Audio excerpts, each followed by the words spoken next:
नमस्कार दोस्तों। आज मैं आपके पास लेके आई हूँ लक्ष्मण जी के त्याग की एक अद्भुत पौराणिक कथा।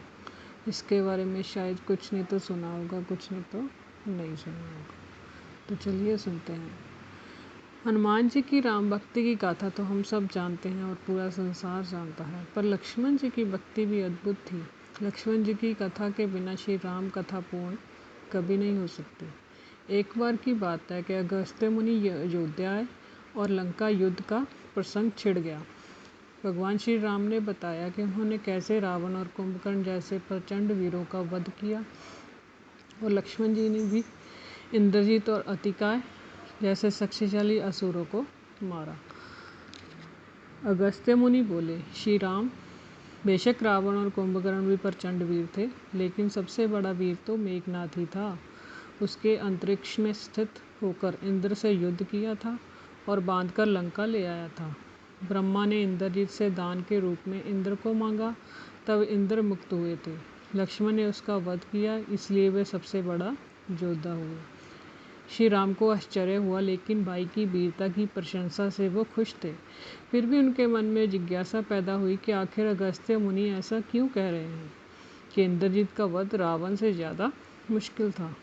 अगस्त्य मुनि ने कहा, प्रभु, इंद्रजीत को वरदान था कि उसका वध वही कर सकता है जो 12 वर्षों तक न सोया हो, जो 12 वर्षों तक किसी स्त्री का जिसने मुंह ना देखा हो, 12 साल तक किसी ने भोजन न किया हो। तो श्री राम जी बोले आश्चर्यचकित होकर, परंतु मैं वनवास काल में 12 वर्षों तक नियमित रूप से लक्ष्मण के हिस्से का फल फूल देता रहा। मैं सीता जी के साथ एक कुटी में रहता था। बगल की कुटी में लक्ष्मण थे, फिर भी सीता जी का मुख भी ना देखा हो उन्होंने 12 वर्षों तक, और सोए ना हो, ऐसा संभव नहीं है।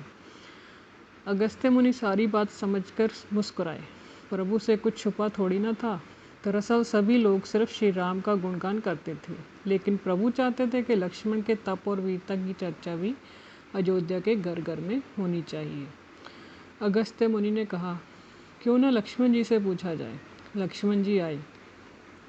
प्रभु ने कहा कि आपसे जो पूछा जाए वो सच सच कहिएगा। प्रभु ने पूछा, हम तीनों 14 वर्षों तक साथ रहे, फिर तुमने सीता जी का मुख कैसे नहीं देखा? फल दिए गए, फिर भी बिना फल बिना मतलब के खाने के रहे, और 14 साल तक सोए नहीं, ये कैसे हुआ? लक्ष्मण जी ने बताया, भैया, जब हम भाभी को तलाशते ऋषिमुख पर्वत गए तो सुग्रीव ने हमें उनके आभूषण दिखाकर पहचानने को कहा। आपको स्मरण होगा कि मैं तो सिवाय उनके पैरों के नूपुर के कोई आभूषण नहीं पहचान पाया था, क्योंकि मैंने कभी भी उनके चरणों के ऊपर देखा ही नहीं था। 14 वर्ष नहीं सोने के बारे में सुनिए। आप और माता एक कुटिया में सोते थे। मैं रात भर बाहर धनुष पर बाण चढ़ाए पहरेदारी में खड़ा रहता था। निद्रा ने मेरी आंखों पर कब्जा करने की कोशिश की तो मैंने निद्रा को अपने बाणों से भेद दिया था। निद्रा ने हार कर स्वीकार किया कि वह 14 साल तक मुझे स्पर्श नहीं करेगी, लेकिन जब श्री राम का अयोध्या में राज्याभिषेक हो रहा होगा तो मैं उनके पीछे सेवक की तरह शस्त्र लिए खड़ा रहूँगा, तब वह मुझे घेरेगी। आपको याद होगा, राज्याभिषेक के समय मेरे हाथ से शस्त्र गिर गया था। अब मैं 14 साल तक अनाहारी मतलब बिना खाने के रहने वाली के बारे में बताता हूँ। मैं जो फल फूल लाता था, आप उसके 3 भाग करते थे। एक भाग देकर आप मुझसे कहते थे कि लक्ष्मण, फल रख लो। आपने कभी फल खाने को नहीं कहा। फिर बिना आपकी आज्ञा के मैं उसे खाता कैसे? मैंने उन्हें संभाल कर रख दिया। सभी फल उसी कुटिया में अभी भी रखे होंगे।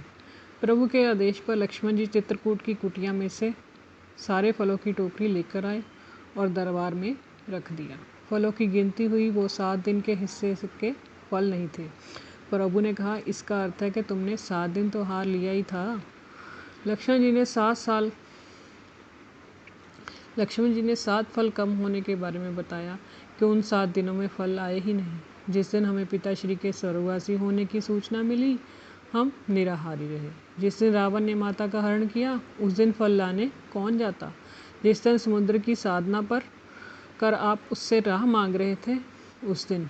जिस दिन आप इंद्रजीत के नागपाश में बंधकर दिन भर अचेत रहे, जिस दिन इंद्रजीत ने मायावी सीता को काटा था और हम शोक में रहे, जिस दिन रावण ने मुझे शक्ति मारी और जिस दिन आपने रावण वध किया, इन दिनों में हमें भोजन की सुध कहाँ थी।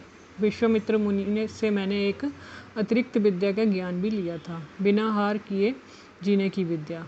उसके प्रयोग से मैं 14 साल तक अपनी भूख को नियंत्रित कर सका, जिससे इंद्रजीत मारा गया। भगवान श्री रामचंद्र ने लक्ष्मण जी की तपस्या के बारे में सुनकर उन्हें हृदय से लगा लिया। आशा है आपको ये कहानी बहुत पसंद आई होगी और ऐसे ही और कहानियाँ सुनने के लिए हमारे चैनल को सब्सक्राइब कीजिए, शेयर कीजिए, लाइक कीजिए। धन्यवाद।